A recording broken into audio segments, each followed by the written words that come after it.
my name is Julianne Meyer. I am the host of Own Your Wellness, and I'm excited to be here today. It's my first show in a while. It's actually pretty dark outside right now, so it's a little unusual, getting used to it. It's that whole daylight savings time thing. And I got to tell you, I had a realization earlier this week, and it's that this year I've gone through daylight savings time twice in 1 week.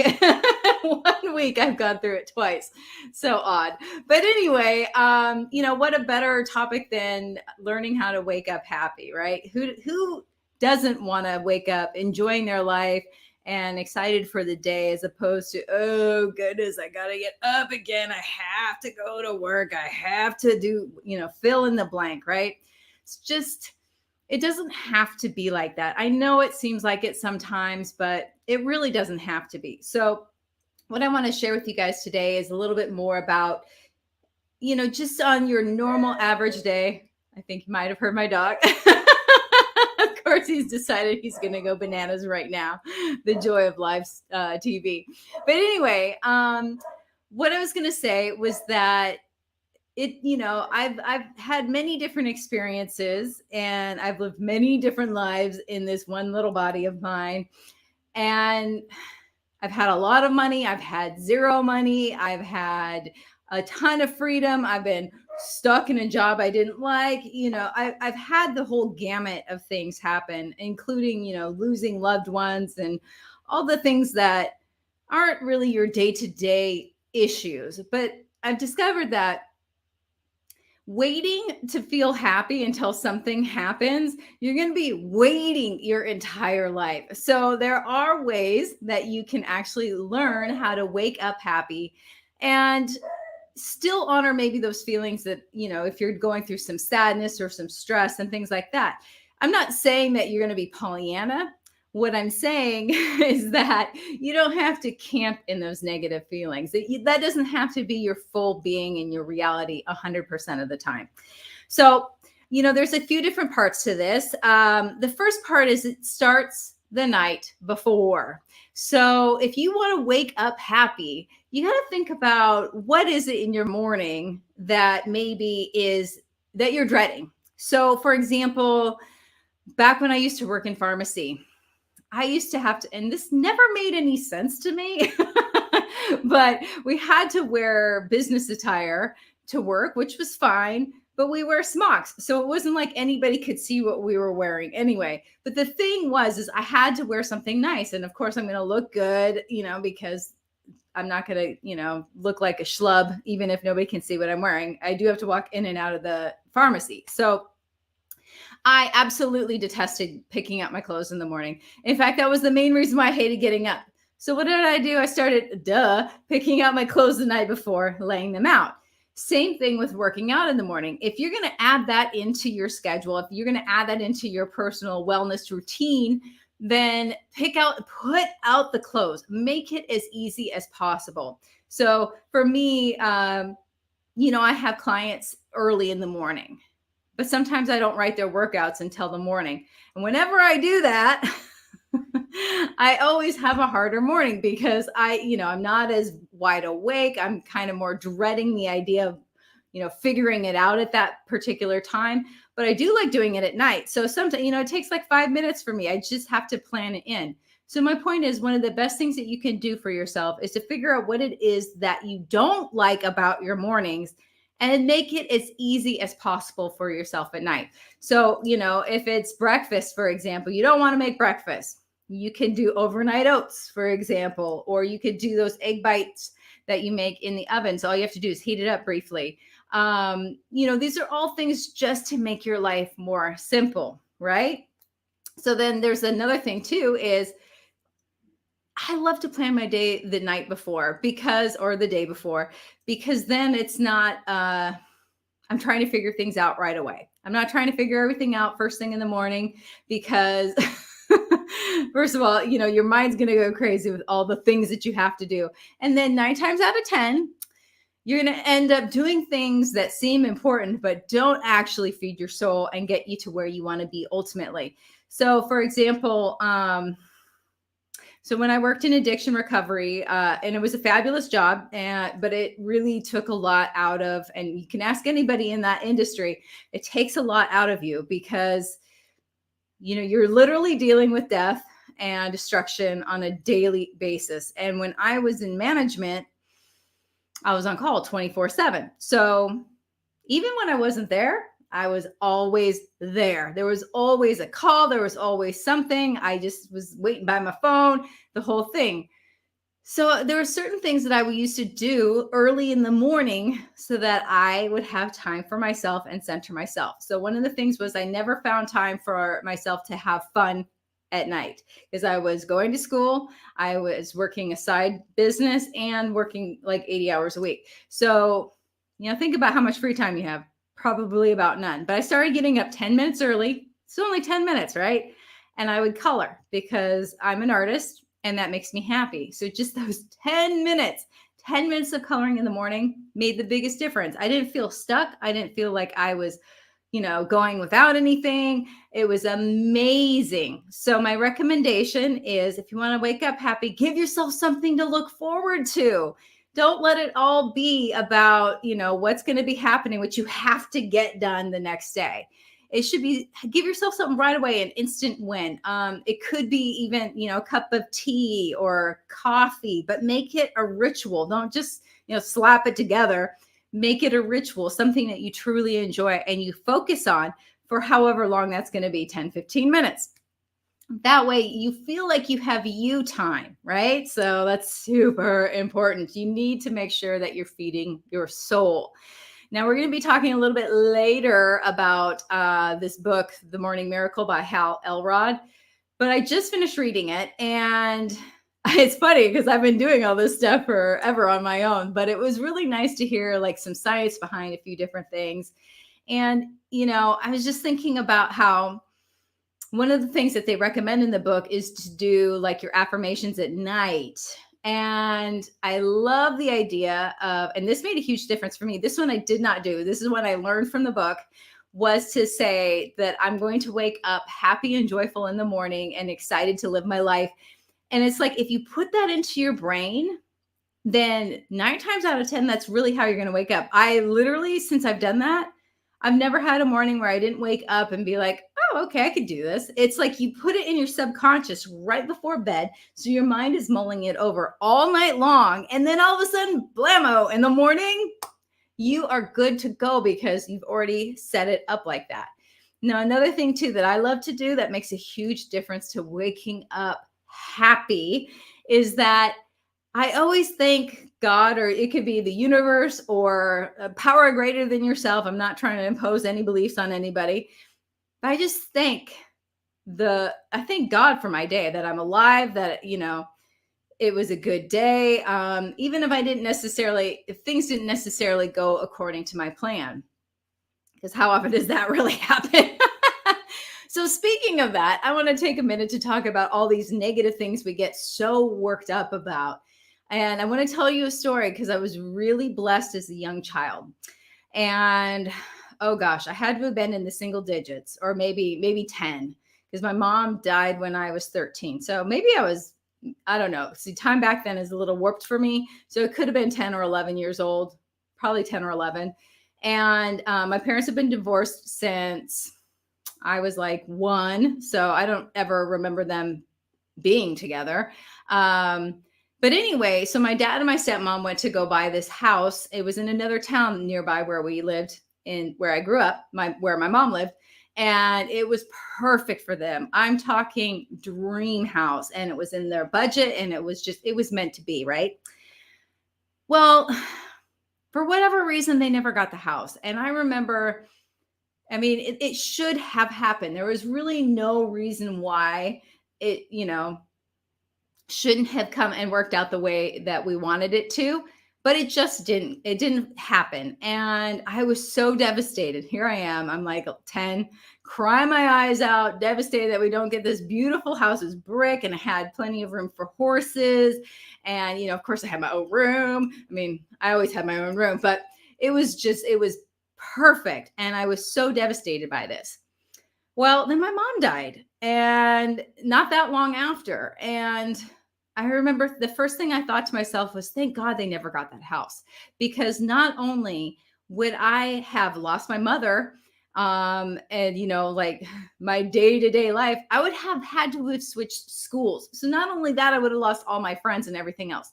So the reason why I'm sharing this story is that sometimes when things don't go the way that we want them to, it's really a blessing. And I always think about that when I don't get what I want, because I can think of some really major ones that should have worked out and didn't. And that was just one of them.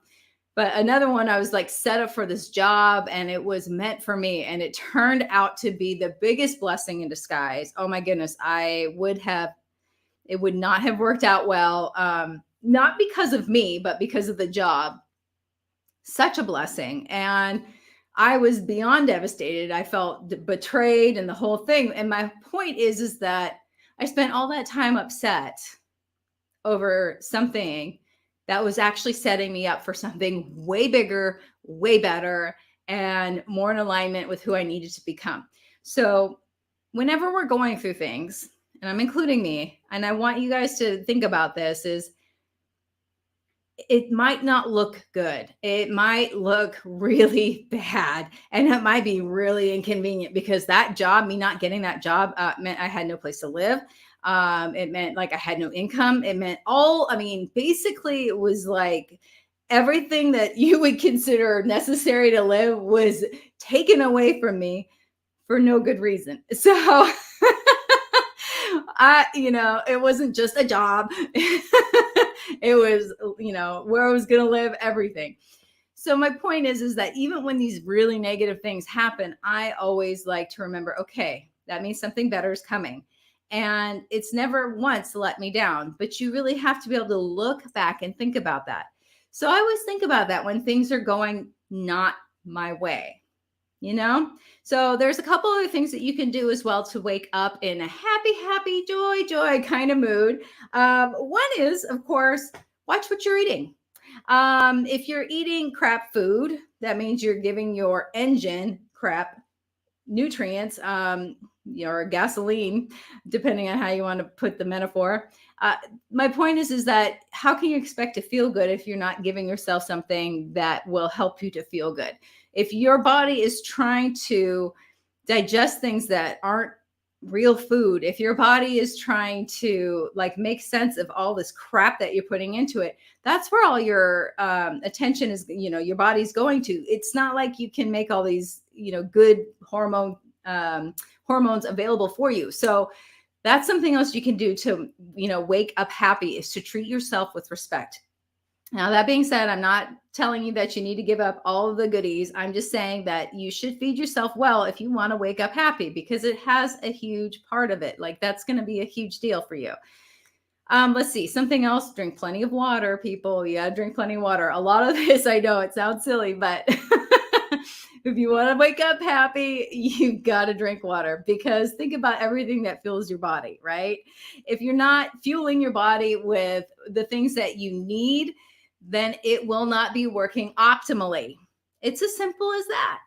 Of course, then there's the sleep. Yeah, if you're not going to get a good night's sleep, it's hard to wake up happy. Now, if you're me, I had issues sleeping for almost my whole life. And that's going to be for another show, but there are definitely ways that you can improve your sleep that are not that hard to implement, and just trying different things that work for you. It does take a little bit of time for you to, what's the word? I guess maybe get used to a new way and train your brain and your body to go to sleep. But once you get a habit going, it's going to be pretty amazing. So think about that, because that's another way that you can end up waking up happy, which is the whole point, right? People, we want to wake up happy and be joyful. Now, like I said before, I want to circle back to this, is that it's a choice. It's 100% a choice, because I work with people who have it all, who technically have it all, and they are absolutely miserable for their problems, where meanwhile, I would be so grateful to have their problems. Now, the reason why I'm saying this is it's not that anybody is better than anybody else. And that's my point. My point is that waiting for something to happen in order to be happy, there's always going to be something you're going to need. It has to be an inside job. If you're always focusing on the negative, if you're always focusing on your lack, then that's all you're going to see. So I'm not saying ignore things. Like if you are sick, then you should acknowledge that and work with your doctor. But talking about it all the time is detrimental to your happiness. It's detrimental to your overall health. Lack of money. If you don't have money and you're focused on, how you don't have enough to pay for this or that, or you don't have enough for whatever, then you know what? You're not focusing on solution. Whereas like you could be focusing on like how you can create more of that in your life, how you can create abundance in your life. And that's a lot more fun than thinking about, I don't know how I'm going to pay for this, because that problem doesn't go away. But when you focus on your problem as opposed to what you want, then you're not going to be happy. And it's your fault. And that's the one time I'm ever going to say it, is it's your fault. And I hated hearing that when somebody said that to me, because I felt like, how dare you? If you only knew what I was going through, then you wouldn't say that. But then I realized what they were going through. And I discovered that we're all going through something. And to us, it's really that bad. So, or that good. My point is if you want to be happy, it's a choice. You have to choose it for yourself, because if you don't choose it for yourself, you're not going to have it. You can't wait until, I have $1 million in the bank. You can't wait until, I wear a size 2, for example, or you can't wait until whatever your disease goes away, for example, or your heart's healed, or whatever the case may be. There's always going to be something, because it's an experience of life. But you can make it a mountain or a molehill. It can be a part of your life, or it can define who you are and your life experience. And the choice is 100% up to you. So I didn't like hearing that, as I mentioned, but it's also empowering when you can let it in. Because if you can let that in and let that sink in, you realize you don't need anything on the outside in order to be better and be happy. You have it within you to be happy. And that is 100% the truth. I stick by it 100%. But anyway, hold on a second. We got a comment over here. All right. Awesome. Hello, Helene. How's it going? Just thought I'd mention that. Anyway, so another thing too that I want you to think about. Let's say, this is one that I've dealt with too, when I was in a job that I hated, and I've been in a few. So, it made me feel like I was stuck. And you can tell me that you need this job to pay your bills. You need this, blah, blah, blah. We all do. I mean, we all need to be able to pay our bills. We all need to be able to survive. We all need to live, right? But my point is that you are not stuck. That is a choice. Now, you may choose not to leave your job because the benefits are amazing and you want the benefits, or because the pay is so great, whatever the case may be. Or you think that when you get to a certain level, it'll get better. I don't care and I'm not judging, because I've done it all.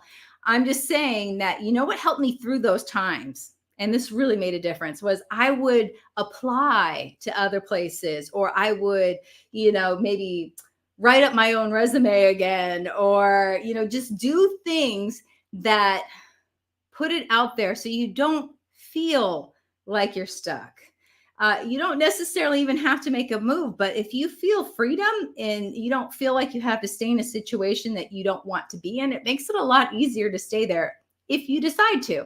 And the other beauty thing is, you might find out that it is, not necessary, and you might find something even better. So you never know. It's definitely worth a shot.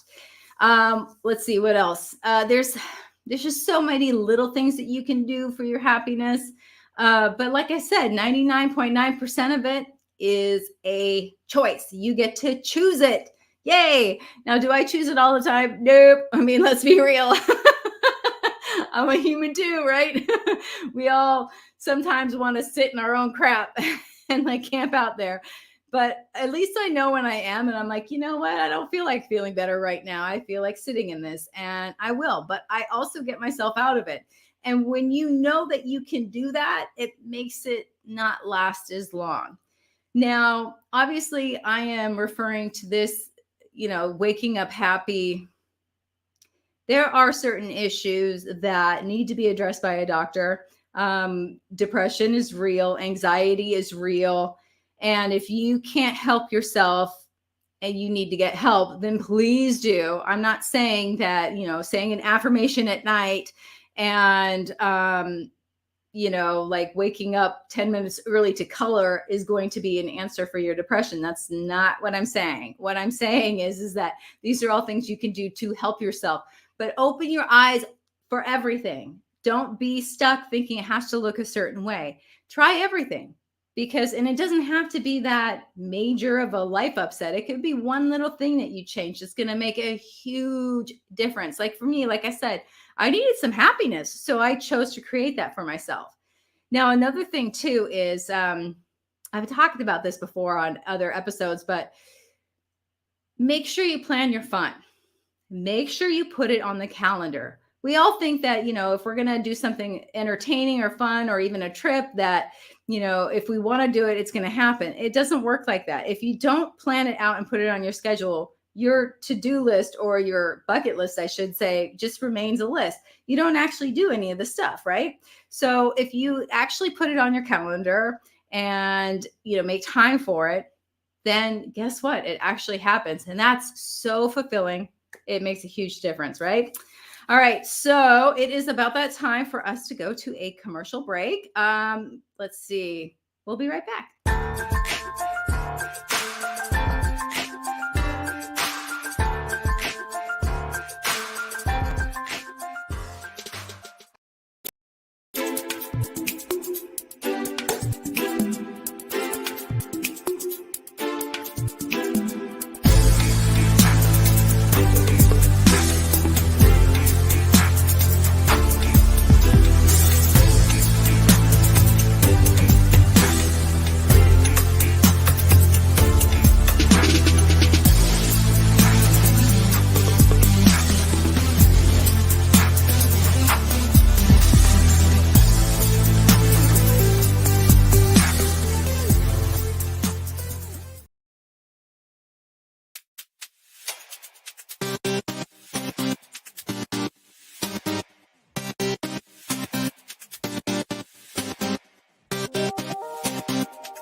Are you someone who is struggling to move forward because you suffered a loss?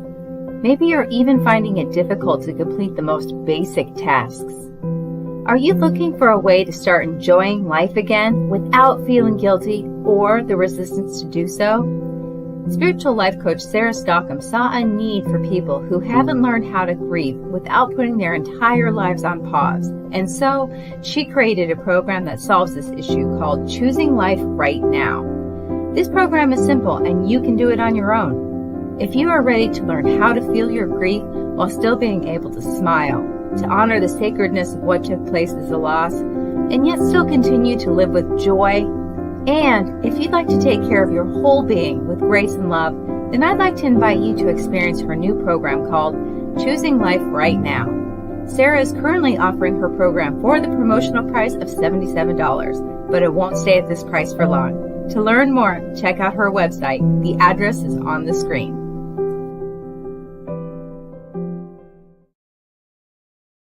When drug or alcohol addiction take over, things begin to disappear. Your friends, your family, and eventually, you. Recommended by Dr. Phil, New Method Wellness can help get your life back with individualized treatment plans for dual diagnosis clients. New Method Wellness provides the most highly credentialed treatment in a safe and welcome environment. Call New Method Wellness for your free consultation and ask about our national accreditations. Together, we can put the pieces back together.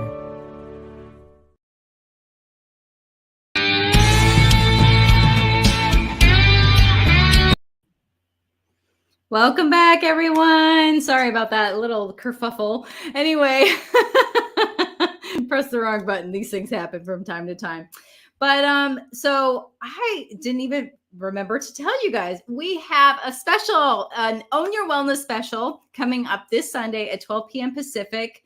It's going to be 2 hours long, and it's going to be me and 5 other authors from our book that's coming out. It's a collaboration book, and it's called Achieve Wellness. And so it's going to be me and 5 ladies, and we are going to talk about wellness and how to achieve it. So I don't know about you, but I think you should be there. Anyway, back to the real quick about waking up happy. One of the other things too is, it's an energy thing sometimes. So I am not I'll drink coffee, but I will not have things like, energy drinks and things like that. So what can you do besides the normal, like drink plenty of water and sleep well and all these things? What can you do to boost your energy naturally and in a healthy way? And that's what we're going to talk about in the fast food section.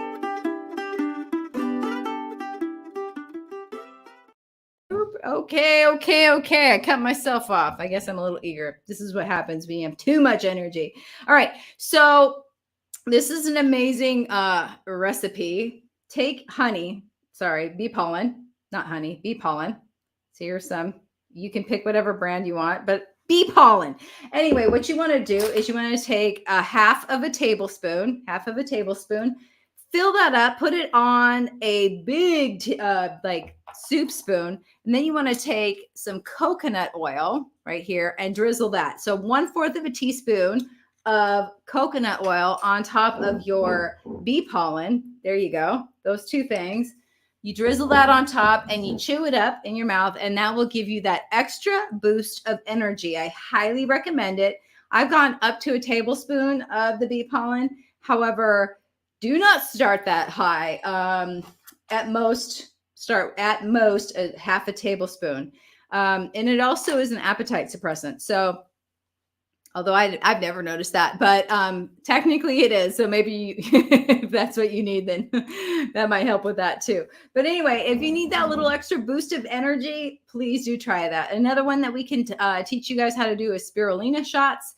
That might be a little too much. At least this one's a little sweet. So that's always kind of nice, right? So anyway, let's see, what else do we have today? Ooh, we're going to go on to tips and tricks. Are you guys ready?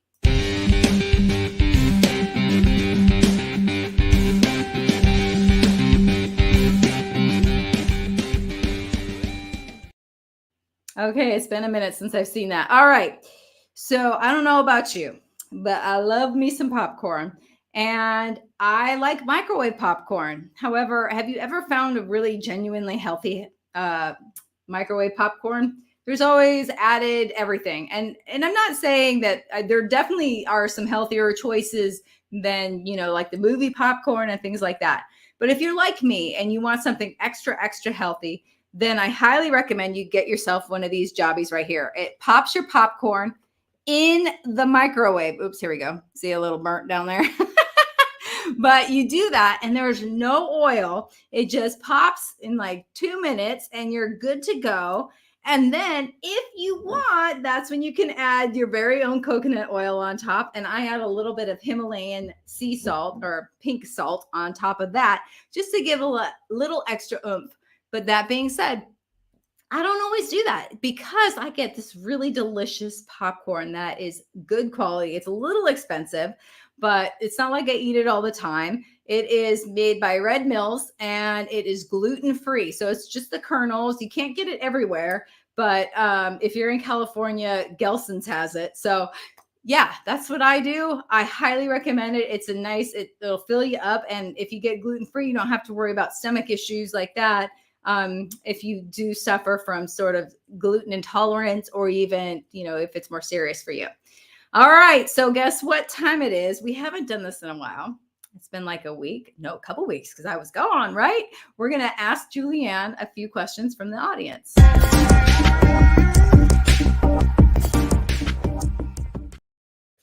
I was just thinking it sounds kind of Egyptian. All right. I got my bowl that my grandpa made full of questions in here. Let's see what we got today. This one looks like it might be a good one. All right, you ready, people? Oh, how can I get my kids to eat more veggies? I love this question because most people don't start their kids off really young with veggies, so they're not used to it thinking it's a really delicious thing. That's okay. That's how I was raised. I didn't eat veggies. Well, actually, I kind of did because my parents were a little different. But most people don't. So how do you get your kids to eat more veggies?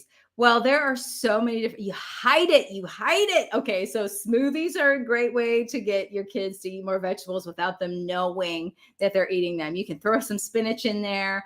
You can throw in some, cucumber. You can throw in all kinds of things that they won't necessarily taste, right? And then here's another one. I have a friend, Genevieve, and she actually makes her kids popsicles, and the popsicles are made with I think it's zucchini. Yeah, she makes it with zucchini. So that's another way that you can get your kids to eat more vegetables is by hiding them in their favorite things. So, you can pretend like it's a milkshake, but it's a smoothie, or depending on how old your kids are. And then, like I said, you just hide it in things. Now, that isn't always the easiest thing to do. So what else can you do? Cook with them, because they're going to want, you maybe not help, let them cut the vegetables or anything like that, but maybe have them drizzle some olive oil on top, or, use a paintbrush to paint it on. Just get them involved in the meal, because they're going to want to eat what they created. If they feel like they're being included, that's a fabulous, fabulous way to get your kids to eat more vegetables. All right. And also, I would never use it as a weapon, but that's like for anybody. I don't care how old you are. Like if you eat your vegetables, then you get dessert. It's not gonna bode well for them later in life. It doesn't bode well for the adult. So anyway, let's see what else do we got in here. All right. Okay. I love this one. I've been working out for a while. When will the workouts get easier? Okay. So here's the thing. If you work out on your own, more than likely your workouts will get easier because you're not challenging yourself anymore. Now, if you're working out with a trainer, your workouts are never going to get easier because they're going to level up the effort of your workout as you get better. That's the whole point. It's always supposed to be a challenge. So just be aware that if you really want to make a difference with your body, it will never get easier. It will always be challenging. Now, you don't have to hate every single moment of it, but it will not get easier. And if it is easy for you, then that means you're not really doing anything to improve your balance, to improve your strength, to improve your lifespan or your bone strength or any of that. So just make sure that if you're going to be working out on your own, that it should always be a challenge, because if it's not, you're not really working out. You're moving your body, which is fabulous, and we can celebrate that, but it's not going to be a workout that you're growing muscles and maybe getting rid of some of that weight. All right, let's see here. What else do we have? Boop, boop, boop. This one's really closed up. Hope it's a good one. Let's see here. Oh, how often can I do abs? I love that question. So most people confuse. Let me back this question up a little bit. Your core is not just your abs. Your core is your back and also everything in the front. So think about like your torso area, like below like around your rib cage down to about your waist. That is going to be your core. I would show you guys, but I don't have enough room to back up my chair. Anyway, so you can always work your core because everything comes from your core. So, but abs in particular, you can work on them every day. It's okay. You're not going to hurt anything. But if they are sore, give yourself a break. That's, take a day off. It's okay to take a breather. You don't want to push through it because it's not really actually going to benefit you too much. But some other things that you can think about are more stability type of core strengthening exercises, like, Russian twist, where you take the ball and you go side to side, or and these are all things that I can teach you guys how to do at some point, but like bird dogs or planks. Everybody knows what a plank is. You can do the side to side thing. Those are all good things for your core. So yeah, you don't have to take a day off from your core. You might want to take days off from working your abs or your core if you are sore. So if you're sore, take a day off. But is it okay to do them every single day? As long as you're not sore. But there is a point where, like if I'm sore one day and the second day I'm still sore, I'm gonna do something else, but not as intense, because I don't need to overdo it. Your body's already feeling it. So, it's kind of that idea. You don't need to do as much and go as far because your body is already working. So, you don't have to push through it too much, but it also depends it depends on what your goals are.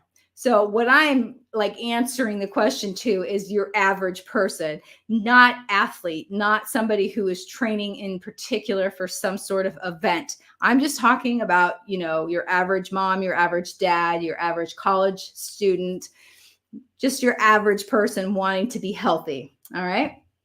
Okay, let's see. What do we have here? I really want to check sometimes because I know there's questions I like better than other ones. Oh, this is actually a really good one. What should I eat before and after a workout? Okay, so I get this question a lot, and usually, so before a workout, I love it when my clients eat an hour before a workout, a simple carb, easily digestible is what I mean by simple. Like maybe some fruit and some yogurt or a piece of toast and some peanut butter, something like that, so that you have your energy up during the workout.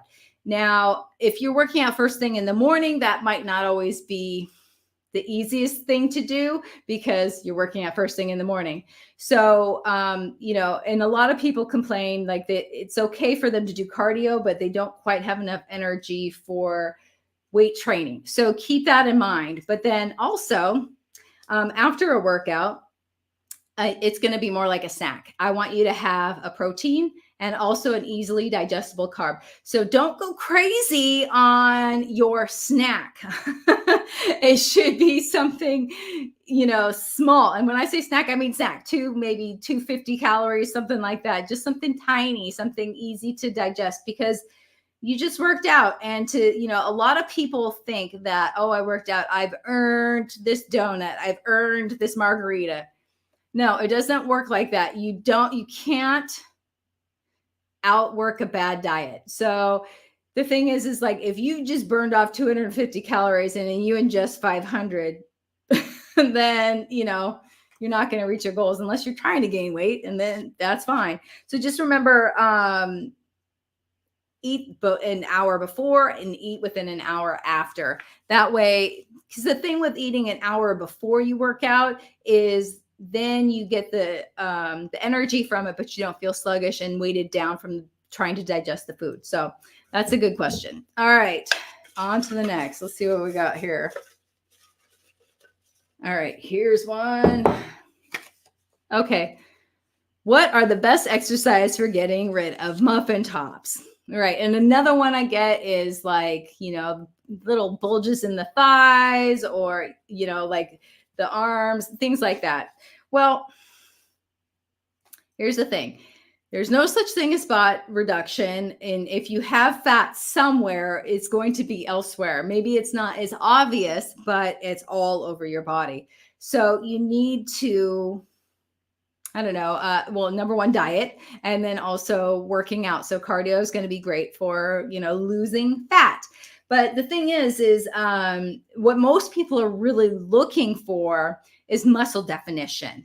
And so that's where the strength training comes in, is that you want that muscle definition. So don't skimp on one or the other, make it a rounded out workout. I think it was, the last episode, I was talking with our guest, and he was saying one of his pet peeves is when people say, I'm going to do, back and arms and blah, blah, blah. And it's like, yeah, me too. I hate that too, because your entire body. So you want to think about your entire body and movement. You don't have to segment everything out. Now, if you want to make sure you hit everything, that's great. But just remember that your body doesn't work in sections. So same thing with the spot reduction. It doesn't work in sections. If it's there, it's going to be elsewhere. So you need to worry about, your calorie intake, the kinds of calories that you're ingesting, which means no more fast food, people. And you don't want things that are going to make you bloated. And, think about it this way. When somebody drinks too much, or they might have a drinking issue, they're all bloated and they have a red face and things. These are all signs of, having an alcohol issue. But it's the same idea, because their body can't process all of the stuff in their body at that time. I'm referring to the alcohol. But it's the same thing with fast food. It's the same thing with processed foods. It's the same thing with sugars. These are all things that store up in your body, and it will make you look bigger than you are. So when you can clear out those things from your system, then your body will start to lose those bulges. So I hope that helps. All right, let's do another one. Oh, it's good. I always say that, right? Okay. What's the best diet for weight loss? I love this question. Okay. The best diet for weight loss is the one you're going to stick with. And I don't necessarily I don't like the term diet, because that means it ends at some point. But sometimes, and this is where you want to talk to a professional. Okay, so for example, what I did when I wanted to lose weight is I ended up doing a juice cleanse for 4 weeks. I'm not recommending this to anybody. I'm just telling you what I did. It was insane. But it worked. And it worked for a lot of different reasons, because during that time, I figured out what I was going to eat and how I was going to eat. And it just kind of reset my body into a healthier mode. Now, so going back to which diet is going to help you lose weight, ultimately, what you're going to want to eat are fresh, whole foods. And the fresher, the better. Organic, locally grown, things like that. Those kind of things that your body knows how to process. So that's going to be the best thing to lose weight, is to eat naturally. That's the best diet, one that you're going to stick with.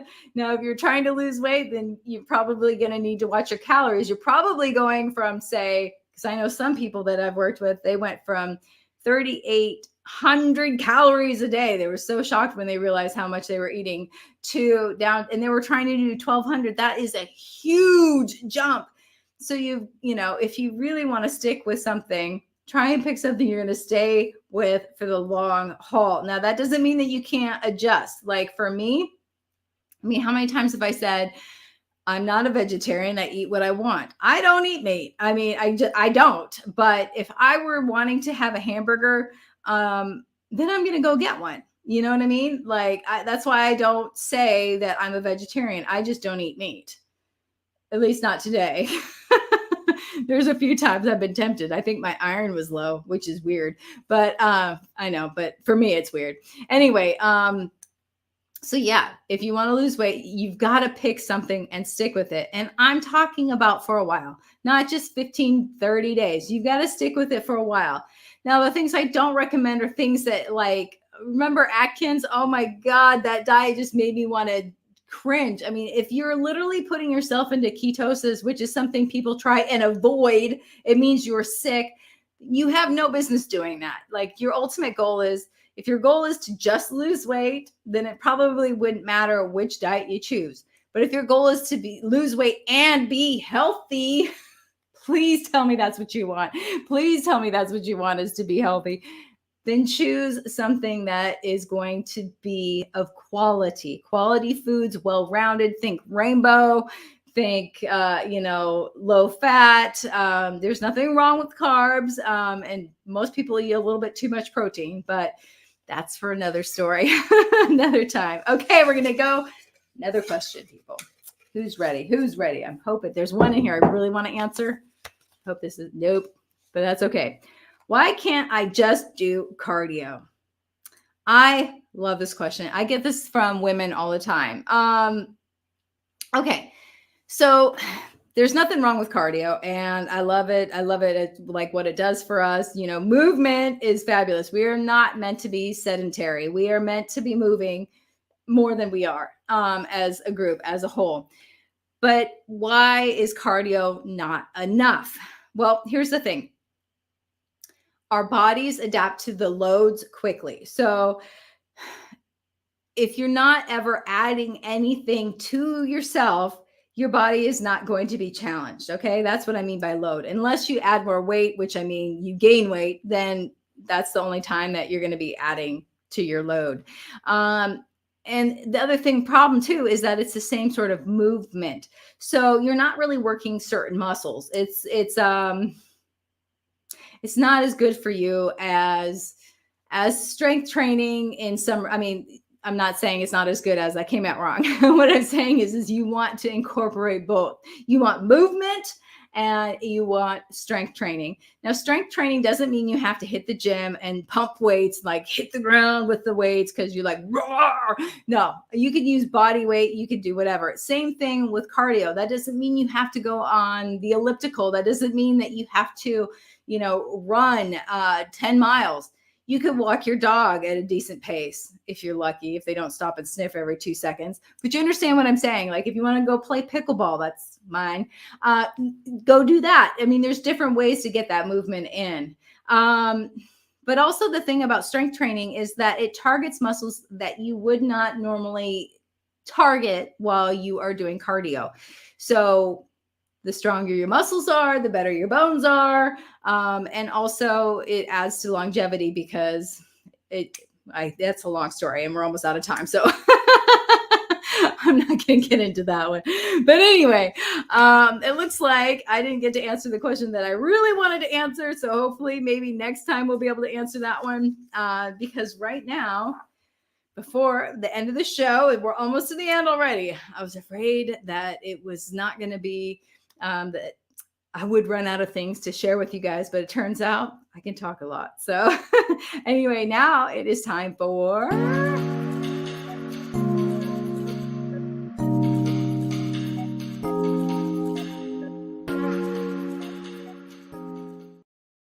okay. So must read book picks. I mentioned this one in the beginning. So I just finished reading Hal Elrod's The Miracle Morning. And for anybody who's looking to be happy and waking up happy, that's what gave me the idea for the show, was reading the book. As I mentioned before, it's things that I've been doing for a long time, but it was worth, even for me, who's sort of been doing this already, it was a great read anyway. And it gave me some fresh ideas and fresh perspectives. So even if you are, he calls them savers. Even if you're doing things like meditation, affirmations, visualizations, movement, so exercise, journaling, and gratitude. Those are basically the nuts and bolts of the morning. I highly recommend this book. I've got it on my Kindle, so I can't show you the cover of it, but he's got a group of people, and the whole essence of the book, which is really amazing, is that, we don't make time for our self-improvement. And this is part of the reason why we are not happy, is because we're not growing ourselves. We're not growing our souls. We're being human doings instead of human beings. And so by feeding ourselves with positivity and growing ourselves, then ultimately we're going to be happier. Now,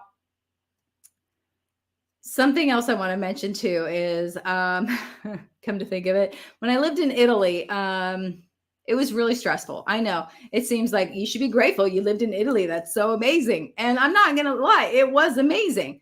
But here's the thing.